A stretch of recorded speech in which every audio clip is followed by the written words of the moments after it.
all the way. Oh, actually, I only know this. 8.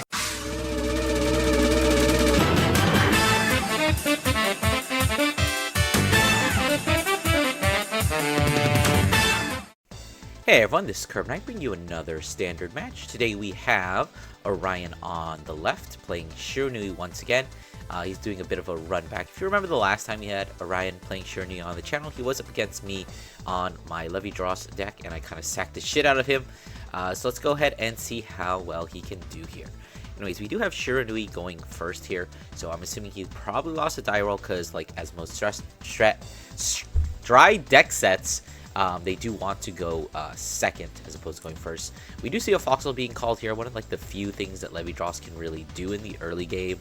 Kind of just put up a unguardable Vanguard number, but you know, aside from that, like what else do they do? They don't really have anything that they want to commit in the early game.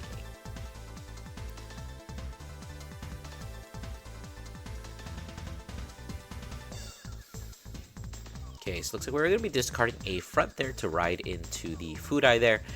Calling out a Tenri, going to be using skill to draw a card. And then calling out a Shenri, so we got a pretty decent board here. Looking to push at least 2 damage here. We swing, and we do actually hit an Alvin into the damage zone, which is an interesting choice. Like, I don't think Alvin is actually really that good in Levidras. But we're going to go ahead and discard the habitat we drew to ride up, and then remember instantly that actually you don't have to discard to ride up into the Mantisite, the dragon. Definitely understandable. That's something I do like 95% of the time when I play Levidras. I'm always just like, oh wait, I'll always sit there thinking, what do I need to discard? And then I realize I don't have to discard. We do see the Mantisite going in at the Tenri, doing a little bit of damage denial, which I guess works a little bit, but I think that the way that the game is paced out right now, that that's not really doing very much. Like, normally you would do that to deny the Magen Tembu, but he's not going into Magen Tembu next turn, and what are you going to do, damage deny him again? I feel like it's just honestly probably worth it to just swing in face there, get the free damage basically, or, you know, maybe get a risky 15k out of the hand.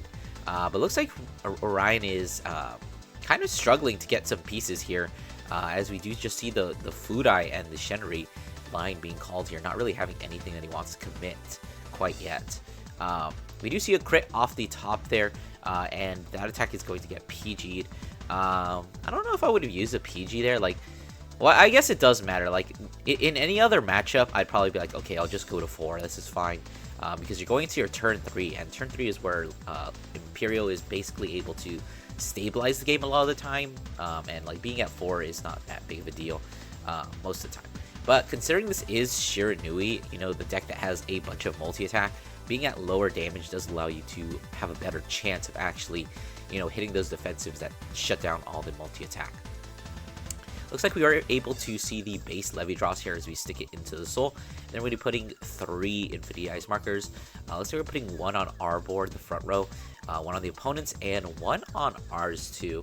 A little bit non-traditional here. Most of the time I feel when you're playing Emperio and you go the 3, you go 2 to the opponent, 1 for you. Especially since you do have access to the Divine skill here. So you're just getting another 2 markers. But before we do that Divine skill, we are going to see the Anotogast here, checking the top 2, adding 1 to the hand, and putting the other to the bot.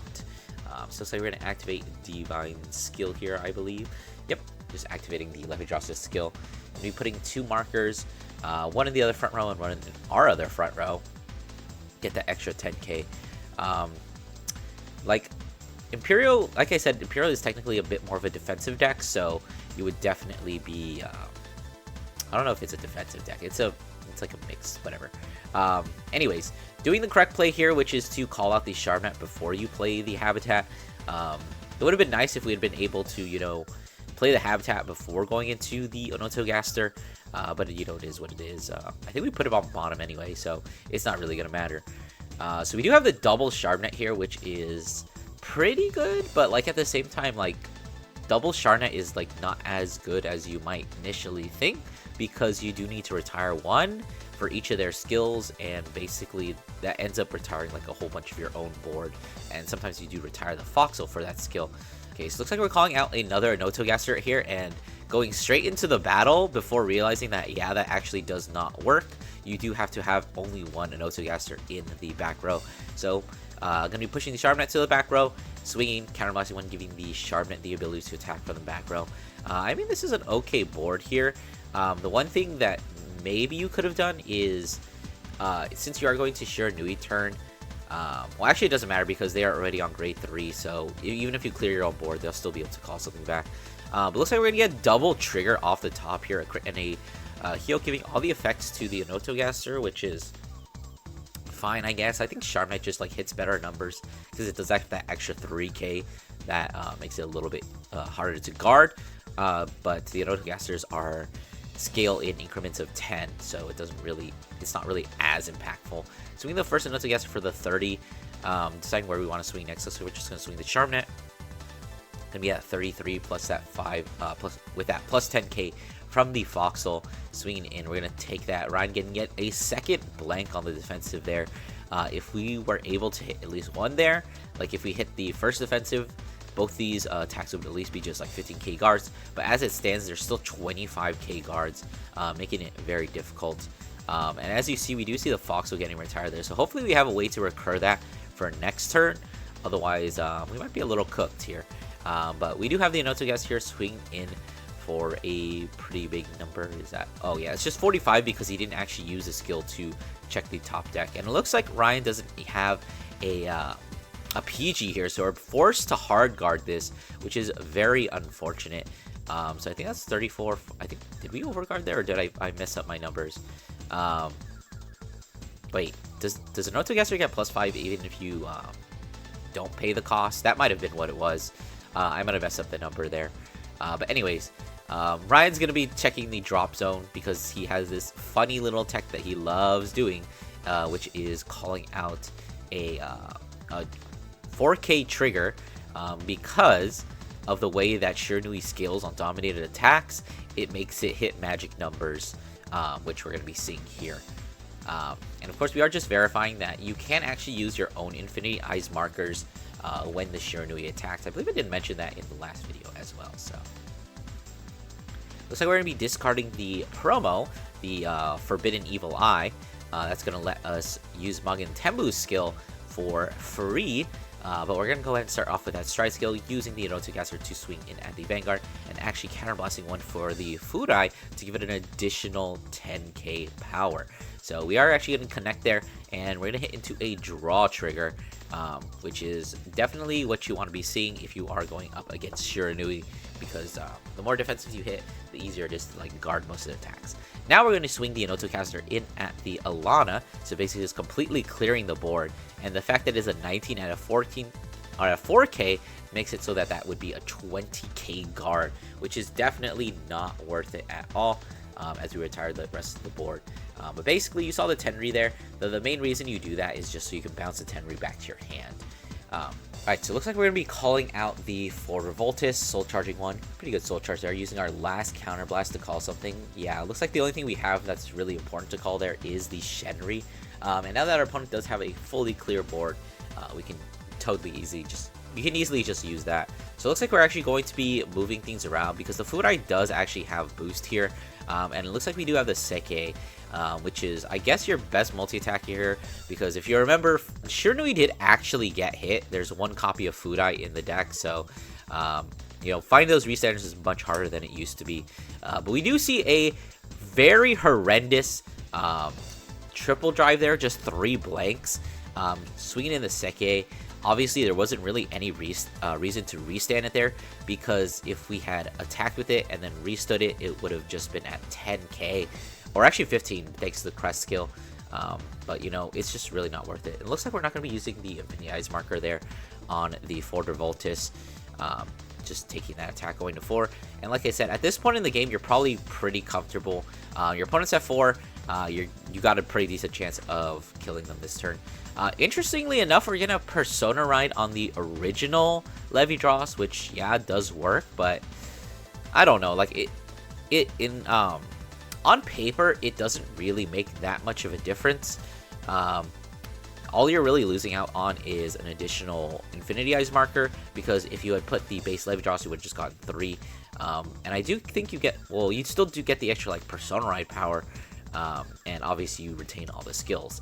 But I don't know. Going into base Levidras on turn 4 seems a little neg. Like, what if you can't find the Emperio and you end up being stuck on just base Levidras? That seems pretty bad.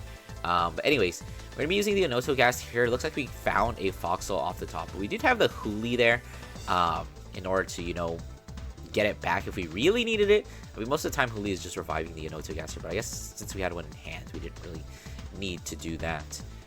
It doesn't really look like there's any other good Huli targets in any case. So it looks like we're going to call double Squirrel here, which is definitely a choice. I think I'd rather have probably not call the Anoto Gaster from hand, call the Huli down, reborn the other Anoto Gaster from drop, and then use its skill. Although probably I would have, instead of just calling the Foxhole from hand, I probably would have just Huli revived it if I was going to go Anoto Gaster, check top 2, digging for a Foxhole. But you really didn't need to do that because, like, you had Huli to, like, get it back. But I don't know. I don't really like Levidras in the sense that it makes me think too much. But, you know, it's still a really good deck, and it is pretty fun to play, I will admit. Looks like we still have Ryan here with no perfect guard, so we are forced to hard guard the Vanguard here. It is only at 28, which is another reason why you probably don't want to go down from Emperio, but you do lose out on the extra 5k that you just naturally get. Excuse me, it is 38 because of the Persona Ride. But we guarded for 2 to pass. We hit a draw trigger, putting that to the Squirrel because obviously that's what you do. We got this Anoto Gaster swinging in for 30k. That should not be too hard to guard. We've got Trigger and a 5k guard here. So we're using the Fall Heart and the Trigger. Very good. That's a really good play to always be able to use your energy cycles with a 50k guard to block a attack. Now we have the really big Sharpnet column with the Squirrel, which is always hitting at 71. This attack is like PG or bust most of the time. I don't think I've ever seen anyone hard guard this, but looks like we're going to use our 1 damage that we can take on that 73k, which definitely makes sense. Like, I mean, the reason we probably guarded the first 2 attacks was so that we were able to take that attack.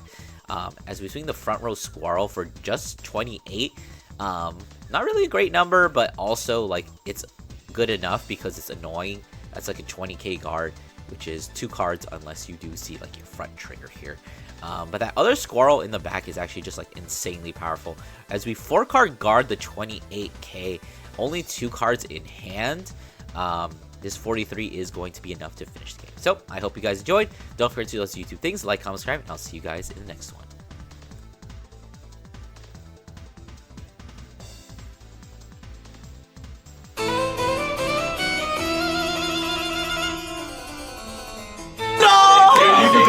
I'm gonna kill myself. I'm gonna kill myself. Hey, you got another I'm gonna kill myself.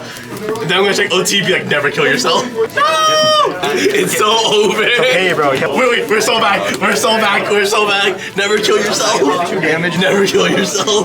Boom!